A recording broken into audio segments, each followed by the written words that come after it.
সরকারে মদিনা হুজুরপুর নূর সাল্লাল্লাহু আলাইহি সাল্লামের একটা হাদিস আছে। এই হাদিসটা আমি যতবার পড়ি ততবারই আমার হৃদয় ভারী হয়ে যায়, ততবারই আমার চোখ দিয়ে পানি আসে। সরকারে মদিনা হুজুরপুর নূর সাল্লাল্লাহু আলাইহি সাল্লামের একটা গুরুত্বপূর্ণ হাদিস। আল্লাহ রাসূল সাল্লাল্লাহু আলাইহি সাল্লাম বলেন, হাশরের ময়দানে একদল শহীদ উঠবে। কে? কথা বলেন না, একদল। কথা বলতে হবে, একদল। যারা আল্লাহর রাস্তায় জিহাদ করতে করতে শহীদ হয়ে গেছে তাদেরকে কি বলা হয়? শহীদ। কথা বলেন না, কি বলা হয়? এই একদল শহীদ আল্লাহর কাছে যাবে। আল্লাহ বলবে, তোমার রাস্তা, তোমার জীবন জিন্দেগি কোথায় কাটিয়েছো?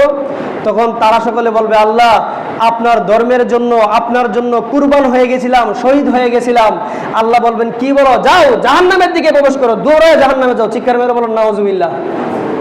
আল্লাহ সারা জীবন এই জিহাদ করলাম, ইসলামের জন্য জিহাদ করলাম, ধর্মের জন্য জীবনটাকে আল্লাহর রাস্তায় বিলীন করে দিলাম, আল্লাহর রাস্তায় জীবন দিয়ে দিলাম, তারপরে আপনি আমাকে জাহান্নামের দিকে যাইতে বলছেন।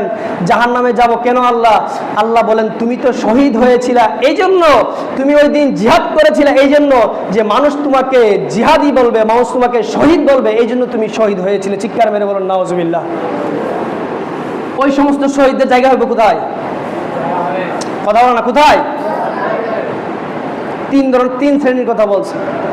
2 নম্বর হচ্ছে